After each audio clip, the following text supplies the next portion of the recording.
Hey, have you ever said yes, even though everything inside you wanted to say no? Maybe someone asked you for a favor and you said yes, Evan, when you were already overwhelmed.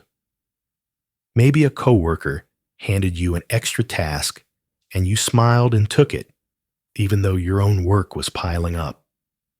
Or maybe a friend invited you to something you didn't have the energy for, but you agreed just to avoid disappointing them. If you're nodding quietly to yourself right now, I get it. I've been there too, stuck in the habit of saying yes. Not because I wanted to, but because I felt I had to. For a long time, I thought saying yes was what made me a good person. I thought it meant I was generous, dependable, caring. I believed that to be liked, to be loved, to be accepted, I had to be available. I had to say yes, even when it cost me peace energy or time I didn't have. And it worked for a while. People saw me as helpful, supportive, the one who always came through. I got praise, appreciation, validation. But what they didn't see, what I didn't let anyone see, was how tired I was, how stretched, how quietly resentful I had become.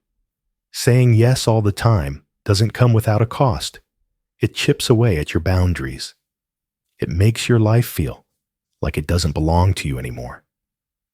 You start waking up to days that feel full, but not with things that matter to you. Full of obligations, noise, guilt. Full of things you agreed to because you didn't know how to say no. And the worst part, you start to lose touch with yourself. You stop asking what you want because you're too busy worrying about what everyone else needs. That's where I found myself overcommitted, emotionally, exhausted, quietly angry at the world, but mostly at myself. Because deep down, I knew that no one was forcing me. I was the one giving myself away piece by piece every time I said yes out of fear. Fear of being seen as selfish, fear of disappointing people, fear of conflict, fear of being alone. But what I didn't realize then was this: saying no doesn't make you selfish. It makes you honest. It makes you real. It's not rejection, it's redirection. It's how you protect your energy so that when you do say yes, it actually means something. Of course, it took me time to understand that. Saying no felt so unnatural at first. The word got stuck in my throat. I'd rehearse it in my mind, but when the moment came, it'd smile, nod, and agree again. Because saying yes was easier than dealing with the discomfort of no. But over time, the cost became too high. I was missing out on my own life. I was exhausted, resentful, and disconnected. And finally, I reached a quiet but powerful realization: I can't keep doing this to myself. That was the beginning. I didn't change overnight. I didn't suddenly become great at boundaries or fearless in speaking up. But I started with one small step. I gave myself permission to pause. When someone asked for something, I stopped answering immediately. I gave myself a moment to check in with how I actually felt.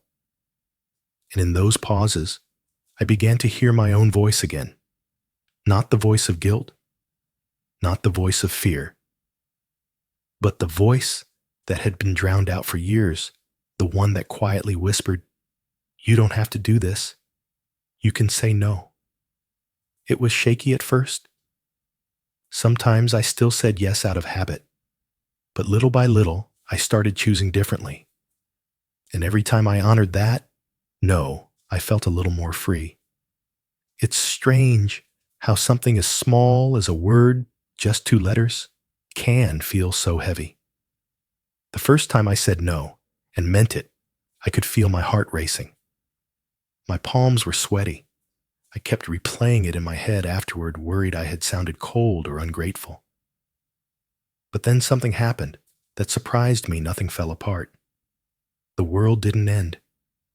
The person I said no to didn't hate me. They just accepted it, maybe a little disappointed, but they moved on. And I did too, with a little more peace in my chest. That's when I realized most of the fear around saying no lives in your mind. It's the story you've built up over years, the one that says you have to be everything for everyone, or you won't be loved. But the truth is, love that depends on your constant self-sacrifice isn't love, it's performance. Real connection allows space. Space for your boundaries. Space for your limits. Space for your honest no. The more I practiced, the more I started to feel grounded in my decisions. Saying no became less about rejection and more about clarity. It wasn't about pushing people away. It was about showing up for myself. There were still times I hesitated. Old patterns are stubborn. Guilt has a way of showing up even when your decision is right. But every time I said no with kindness, every time I honored my energy instead of stretching myself thin, I felt a quiet strength growing inside me. I learned to say things like, "Thank you for thinking of me, but I won't be able to. I'm not available for that right now. That doesn't work for me, but I hope it goes well." Simple, honest, no excuses, no long-winded apologies, just truth delivered with respect. And I noticed something else too. When I started saying no to the things that drained me, I finally had space to say yes to the things that lit me up. I had more time for rest, more room for creativity, more energy for people who truly mattered, more clarity about what I wanted, not what I thought I was supposed to do. The more I honored my no, the more I came home to myself. You see, boundaries aren't walls to keep people out. They're doors you get to open intentionally. They help you decide what kind of life you're building, what kind of energy you're protecting, what kind of relationships you're cultivating. And here's something I learned the hard way. People who truly love you will respect your no. They might not always understand it right away, and that's okay. But they won't punish you for it. They won't withdraw affection or make you feel guilty just because you chose yourself. If someone's love depends on you always saying yes, that's not love. That's control. There's a quiet kind of empowerment that comes with saying no, not the loud kind that demands attention, but the soft kind that knows its own worth, the kind that doesn't need to prove itself, the kind that trusts that it's enough to simply be. I remember one day someone asked me to help with something I used to always agree to. I almost said yes without thinking. Then I paused. I took a breath. I asked myself, is this something I truly want to do? The answer was no. So I smiled and said, "Thanks for asking, but I'm not available this time." And it felt good. Not just because I protected my time, but because I told the truth. That's what saying no really is, telling the truth. The truth about what you feel. The truth about what you can handle. The truth about who you are and who you're not. You don't owe anyone more than your truth. You don't owe them the polished version of you that never says no, never rests, never breaks. You are allowed to have needs. You are allowed to take up space. You are allowed to protect your peace. And when you do, something beautiful happens. You start to trust yourself again. You stop second-guessing every decision. You stop twisting yourself into knots just to make others comfortable. You move through the world with more ease, more clarity, more freedom. Because saying no isn't about closing your heart, it's about opening your life to what truly matters. Looking back, I realized that learning to say no wasn't just about setting boundaries. It was about remembering who I am. For years, I had blurred the line between kindness and self-abandonment. I thought being good meant being agreeable, low maintenance, easy to ask, easy to access. I thought my worth came from how much I gave away, how quickly I responded, how little I needed in return. But that version of me was slowly fading. Not because I stopped caring, but because I started caring differently. I stopped caring about being liked by everyone. I started caring about being honest with myself. I stopped needing to be everything for everyone. I started allowing myself to just be. And the more I lived from that place, the more peace I felt. There's a beautiful kind of quiet that comes when your life is no longer ruled by guilt, when you no longer measure your goodness by how much of yourself you're willing to give up. When you wake up in the morning and realize, I get to choose today. I get to decide what I say yes to. I get to protect my time, my body, my spirit. That's the power of no. It's not harsh. It's not rude. It's not selfish. It's sacred. Because when you say no to what drains you, you're saying yes to what restores you. When you say no to roles that don't fit anymore, you're saying yes to growing into something more authentic. When you say no to people who only love the version of you that always agrees, you're saying yes to relationships built on respect. And slowly, your life starts to change.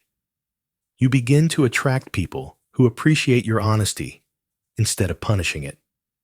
You find yourself surrounded by more softness, more slowness, more stillness.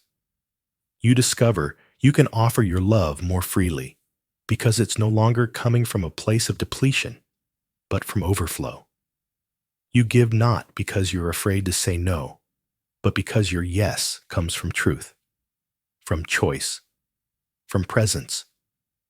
And that's where the real healing begins. Saying no taught me how to listen to myself again, to recognize the tightness in my chest when something wasn't right, to trust the quiet nudge in my gut that said, this isn't yours to carry, to believe that I didn't need to earn rest or permission or space to breathe. It taught me that boundaries aren't barriers between me and the world, they're bridges back to myself. And maybe that's the greatest gift of all. Because in the end, it's not about saying no to people, it's about saying yes to your peace, your clarity, your aliveness. So if you're listening to this now, and you're tired of always saying yes, tired of shrinking yourself, tired of trying to keep everyone else comfortable while you're falling apart, this is your reminder. You can stop. You can pause.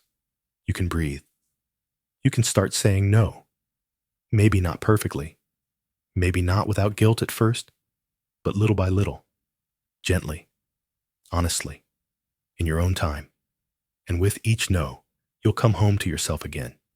You'll remember that your needs are not an inconvenience. Your energy is not unlimited. Your time is not a resource for others to manage. You are not responsible for holding everyone else together. You are allowed to choose you. And maybe, just maybe you'll wake up one morning, pour your coffee, sit in a moment of quiet and smile. Not because you figured it all out. Not because life is suddenly easy. But because for once, you're not carrying everyone else's expectations on your back. You're simply here, breathing, living, free. And that is more than enough.